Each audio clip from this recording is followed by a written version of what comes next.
Welcome to this video. Today I'm going to show you how to do a 200-hour service, or also called a big service, on this Rockshox Reba Fork.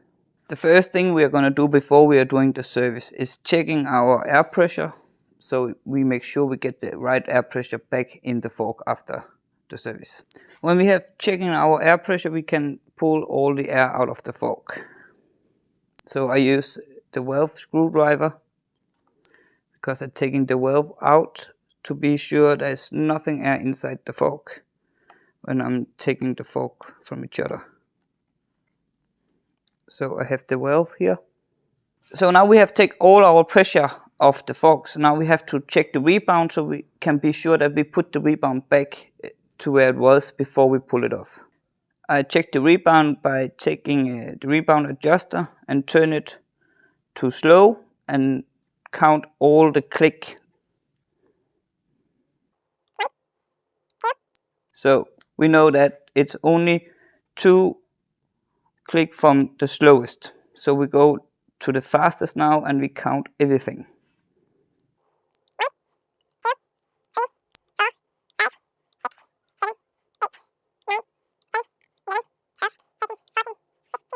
So 15 clicks do we have. So we know that we have to go from the fastest at 15 click backwards after the service, so we can be sure it's sitting up the right way.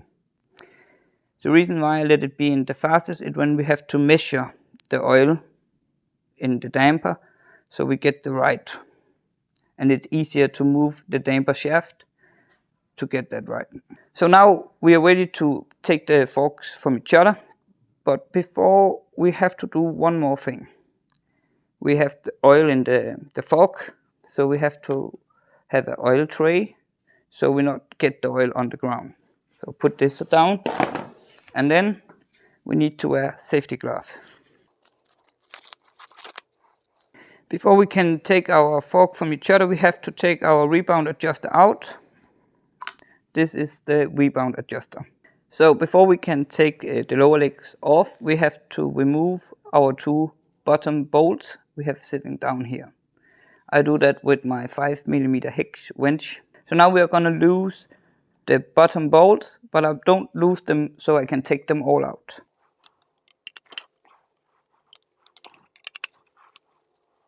So now we have loosened both of our bottom bolts, so now we're gonna knock the lower legs loose.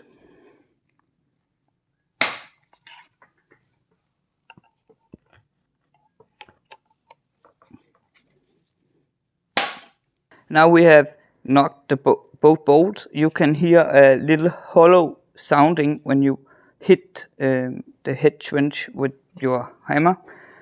Then will mean that the lower legs is loosened. So now we can take the bolt out and take our lower legs off.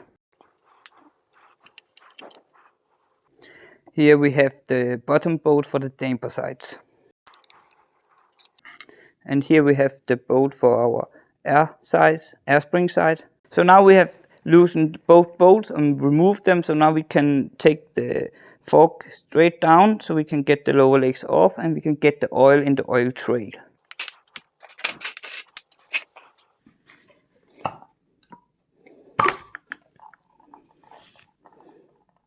Now we got the lower legs off, and you can hear a little bit sound of the oil from the.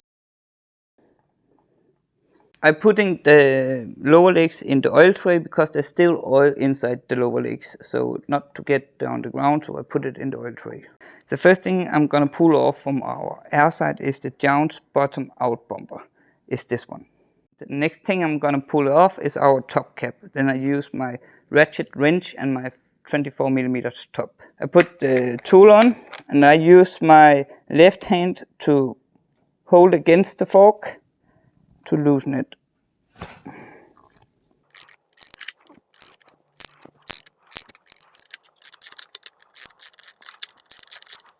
When it loose, I can use my fingers to take it off. This is the top cap where we have our valve, where we put the air in the fork and take the air out of the fork. The next thing we are going to do now is removing our retaining ring.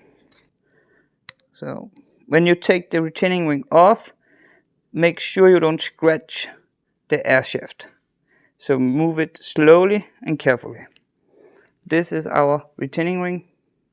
Always control it for any damage. Now we have removed the retaining ring. Now it's time to remove the air shaft. So I do it in circular movements, so we are sure we not damage anything. And then we have the air shaft off. This is our air shaft. When I have it off, I control it for any damage. So I take a paper to write a little bit to see if there's any damage. On this air shaft, I can see there's a little bit scratches here. So this air shaft wouldn't work well. So I will recommend the customer to get this air shaft replaced. So now it's time to taking the damper side apart. I always remove our oil trail so it's aligned with my upper tube because there's oil inside it, so not getting on the floor. Next thing we're going to do now is we are pulling our damper sides from each other. To that I need to pull off our lockout adjuster knob. Before I even think of loosening it, I have to make sure the lockout is standing as open. So I use my 2.5mm hex wrench to loose it. To remove our compression top cap, we have to use my ratchet wrench and 24mm top. Then when I'm loosening it, I do the same as I did in the other side. I use my left hand to hold against it so I can loose it.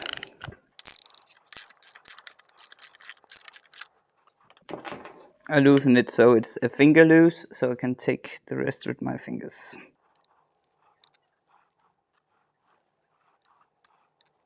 Now you can see it loose. The reason why I can't just pull the top cap off is because it's mounted on our compression damper. So we move it in circular movements to not damage anything. And I'm careful because there's oil inside this. Here we have our compression damper. To see if it's working or it's damaged, I use my lockout adjusted knob to try to lock it and open it. And I can see it moves really well. So it's functional. And then I'm looking after damage on our compression damper, and it looks really good. No damage. Now I'm taking the fork down so I can take all the oil that's inside the fork out. I removed the damper shaft to be sure I get so much oil out as possible. I know my lower legs is laying down here, but I will clean the lower legs after the service. So now we put it back in the work stand so we can remove our damper shaft. Again, as I did with the air spring side, when I remove the air shaft, I do exactly the same on the damper side. We are removing the retaining ring,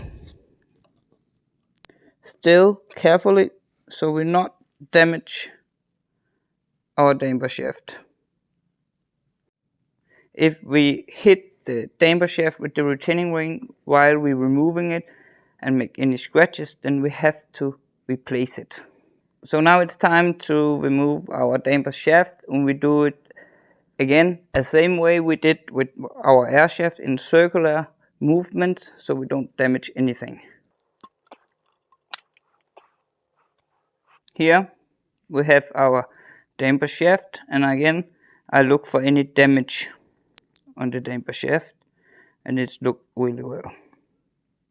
Okay, so now it's time to use our service kit we have here. We have found it. We have searched on Trailhead, so we found the right item number. Okay, in the service kit we have 5 small bags. This is one of it. It's for the rebound damper, seal head and glide ring. So we will start by thrifting these. So now we have all the old seal rings on the damper shaft and the old glide ring. So we will remove this now. I will start by removing the old seals from the seal head. When I'm doing it, I do it carefully so I don't scratch the seal head. I push the old seal out on the bottom of it so I can remove it carefully. And then I do the same with the outer seal. Do it carefully, removing it. So now the time has come for the glide ring. Again, I do it carefully so I don't scratch anything. And it's here. I remove all the old parts away from the new one, so I keep the old parts in one place and the new parts in another place. So now it's time to put the new seals and the new glide ring back on. To that I use spray butter. I start with the glide ring. I give it a little bit grease. Not too much and not too little. And then I put it back on. And I grease it outside.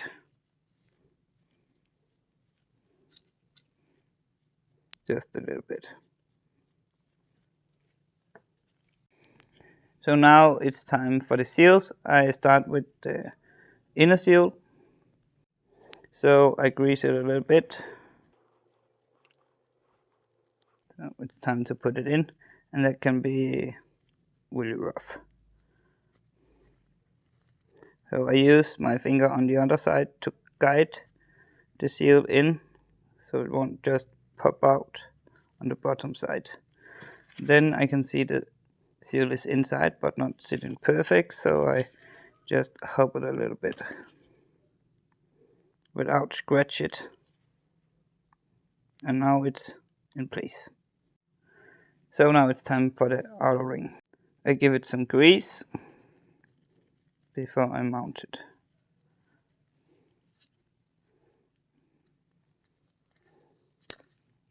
This. And then we put it back on the damper shift.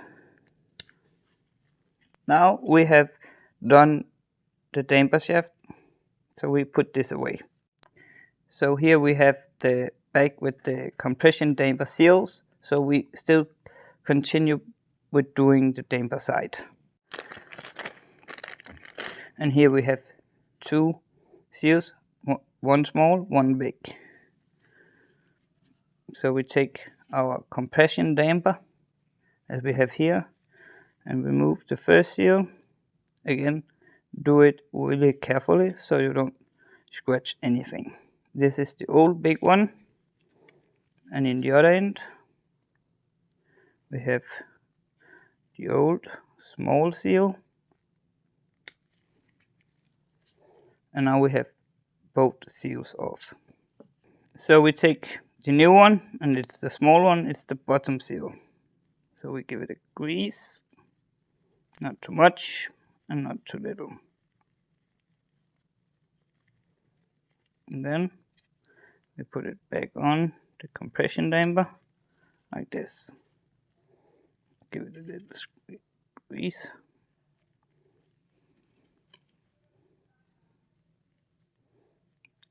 Like this, yes. And then it's time for the other end. We give the big seal some grease.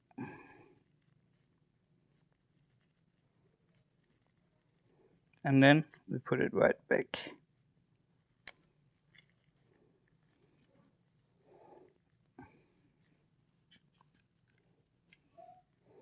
And give it a little bit grease.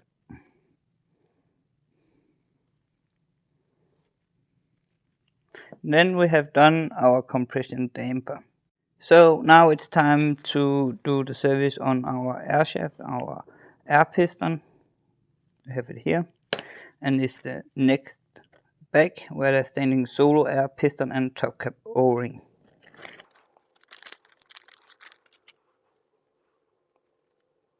So the first one I'm going to shrift is the seal in the top cap. I use my pick tool, also called a dentist tool. pulling off the seal. Then I take the new one and give it some grease and put it back on.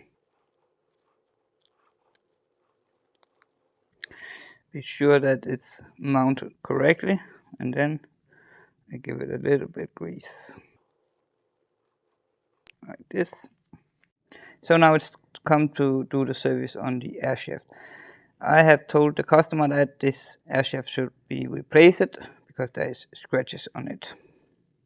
So now I take the air shaft guide off, take away the aluminum support washer, and also take away my wave washer. And this is the air shaft guide. And this is our floating seal head top out bumper. So now I'm taking our floating seal head off, and here we have two seals. I start with the inner one, and then it's really important again not to do any harm on the floating seal head or the seals.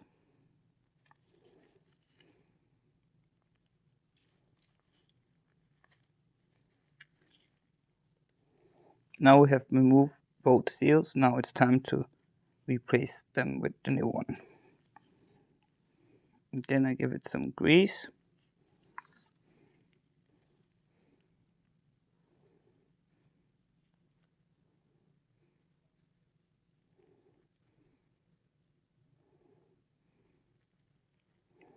Again, I support it with my finger on the other side.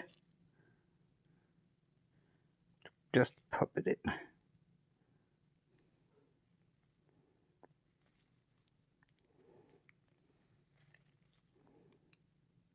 And trying not to damage the seals.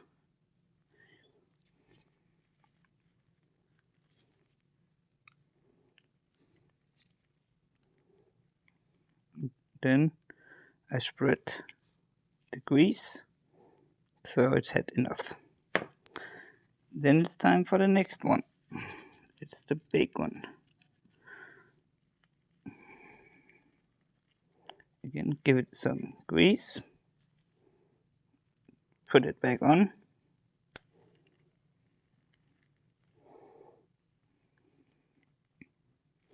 And you make sure it's the right one. The seals have to pop a little bit out from the floating seal head. So now it's time to shrift the seal on our air piston. Again, I use my pick tool and remove it carefully. This. I take the new one, give it some grease. There you go. Put it back on.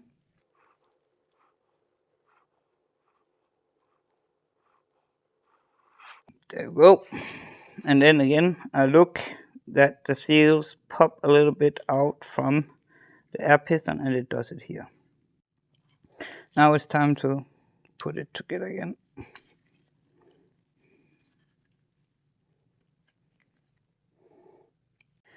On our air shaft guide, we have to shrift our wave washer, this one.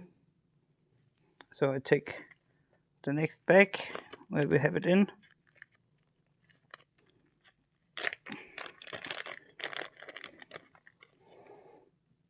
And then I put it on the air shaft guide. I take the old one away and take the aluminum support washer and put it back on. And then we mount the air shaft guide like this. And now we have done the service on our air shaft. To the next thing, we will take the next bag with the bottom bow, crush washer, and seal head wave spring. The wave spring was the wave washer we shifted at our air shaft guide, so that we have done. So now it's time to shrift the crush washer on the bottom bolts.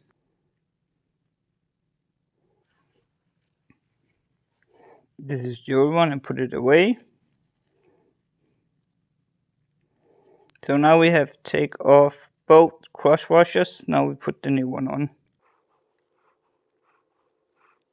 So now it's time to remove our dust wiper and foam ring so we can replace them with new one.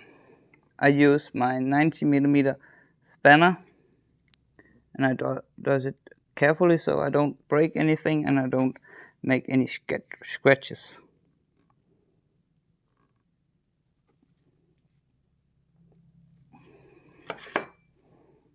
And then it's the old one. It's looking okay.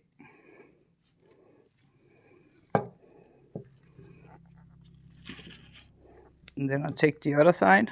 I do exactly the same and still doing it carefully.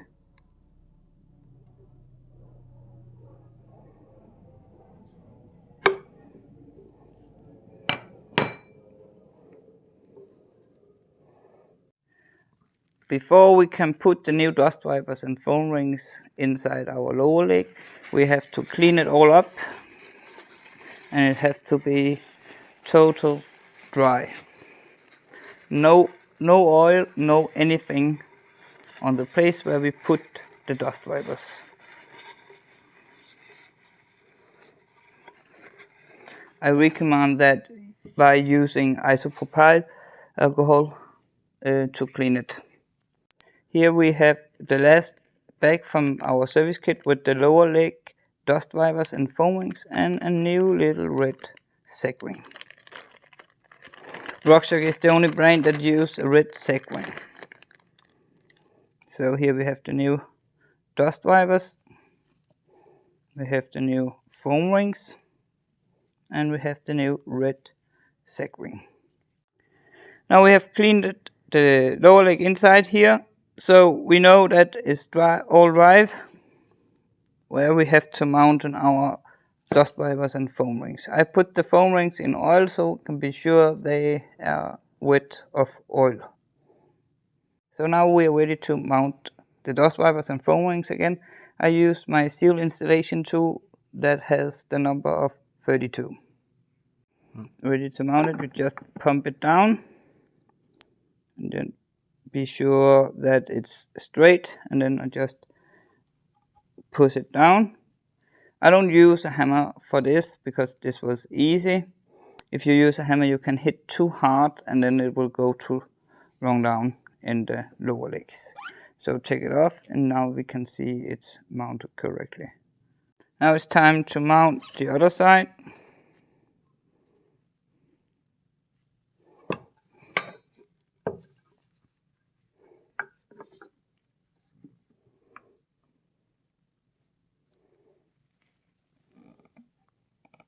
Just push it down with your fingers and then it's mounted. So now we have cleaned our upper tube and we have cleaned our lower legs and we have stripped the dust wipers and foam rings and we have served our air shaft and our damper shaft. So now it's time to pull the fork back together. Before we start sampling our compression side, we have to be sure that we get the right measure of oil. To this we have this special tool that can show us the right measure. To that I will take my metal ruler and put it in the table. It can be rough to see, but I line it with the lowest right and I look at where my seals end. It's around 100 millimeters. So that I know, and when we know that from the bottom and up there might only be 10 millimeter with oil, so this compression damper may only be in 10 millimeter of oil. For that I use the tool here. I can edit here of the length. So I move it down here. I can see there's 100 here and I only want 90 millimeter. So I move it down to the 19. So now I have the right length of how much oil there will be in our compression size. Now we're ready to assemble our compression side, so I take our damper shaft and put it in carefully, so I not harm the seal. Then I take our retaining ring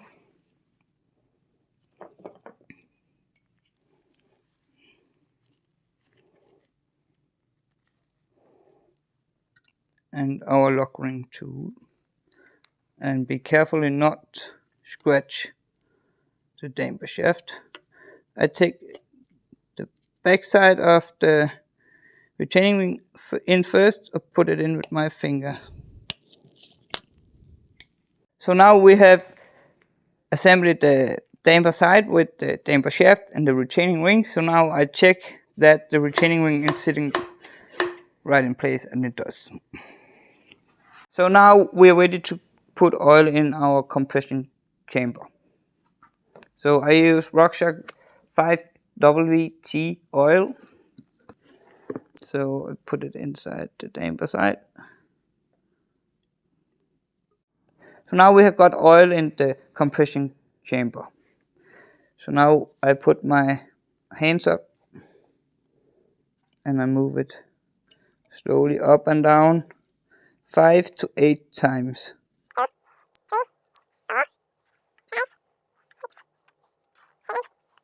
So now it's time to use the special tool from Rockshox. We put it down here and I pull back the syringe until I get air.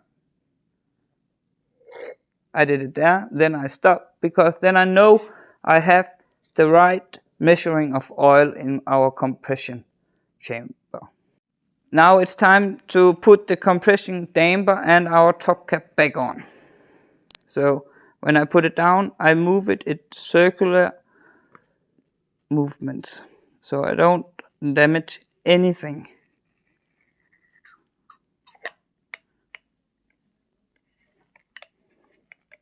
Now I use my ratchet wrench and my 24mm top to mount the top cap again. It's important when you mount the top cap that you are sure you mount it right straight on.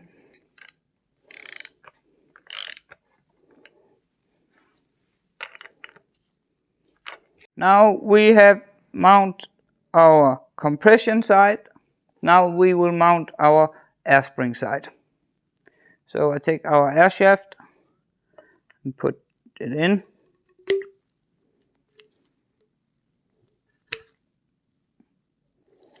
And then I take our retaining ring to mount it. And then you have to look where you can put the retaining ring. They have a special place. When you're mounting our retaining ring, it's important that you look at the side of the retaining ring, because it has two sizes, a sharp one and a soft one. And the soft one should always be upside. And then I use my finger to hold it back.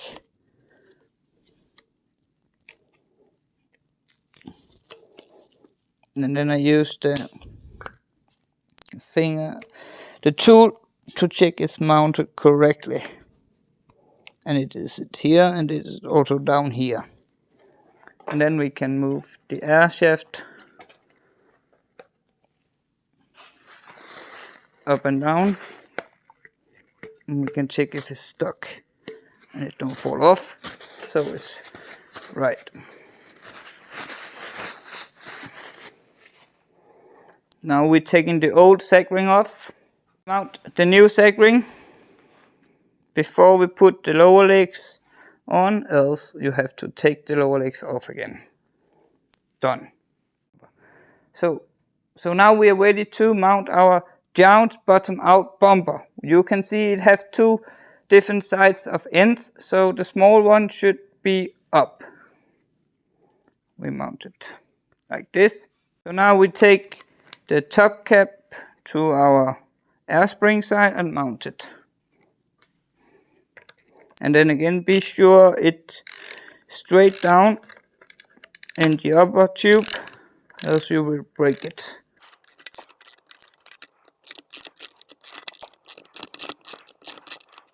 I use my hands to keep against it.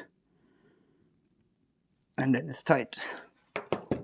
I will take the valve and put it in because I will have to put 50 psi in the air chamber before I mount the lower leg.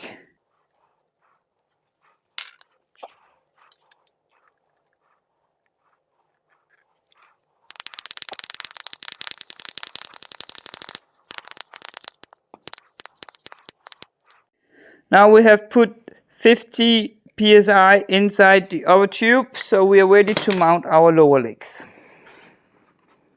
Now we have mounted our compression side and our air spring side, so now we can put the lower legs back on. I put it in this angle because it's easier for me to mount it. So I do it carefully to be sure I put them straight on. That way. Now I pull it to there. And then I can see there is a little bit space down here so I can get oil in the lower legs.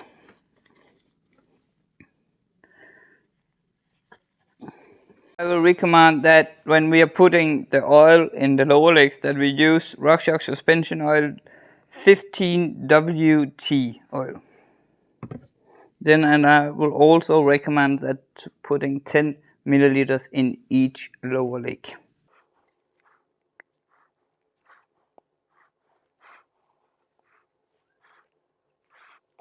Then I have the 10 milliliter of oil in here. I put it straight into the lower leg in the compression side. Then I got another new 10 milliliter and I put it in the air spring side. And it's done. We've mounted our lower legs, we have put oil inside them. Now it's time to mount our bottom bolts. I used the black one first, it's the air spring side.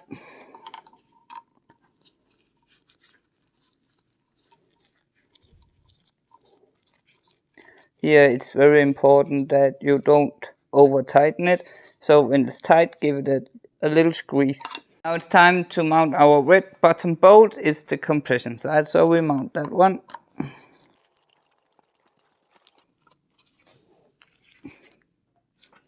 Done.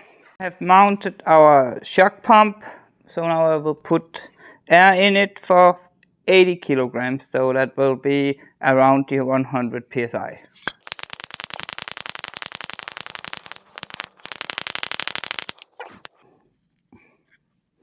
Then now I have put the half of what psi we need, so I will check the movement in the fork.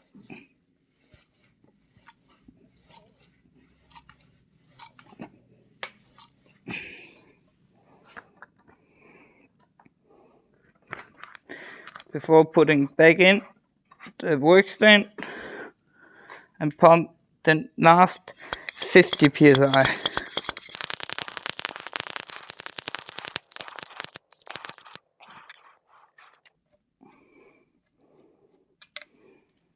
All the thing we need now is adjust the rebound so it will fit for our customer, and then we have to clean the fork and then it's done. So now we have done the 200-hour service, also called a big service. We have cleaned the fork. So now we only need to check our rebound adjuster. We have to move the rebound back for the customer setup, and then we have to double check our lockout. So now we are gonna adjust our rebound back for the customer setup. We have to move, we know that we have to move it all back to slow, so I do that now. It's here, and then I have to go 2 click forward. 1, 2. Now that we only miss to check our lockout compression for last time. So the first thing I'm gonna do is pull out our rebound adjuster so we don't break it. I test the fork when it's open to see if it works properly, and the fork works properly. And then I test it in full lockout to see, and it does. So now we have done the full service. We have checked our rebound, we have checked the air pressure, so we set it up for the customer. And then we have checked our lockout and it works functionally. The fork is ready for going back on the bike and go out and ride some many more hours.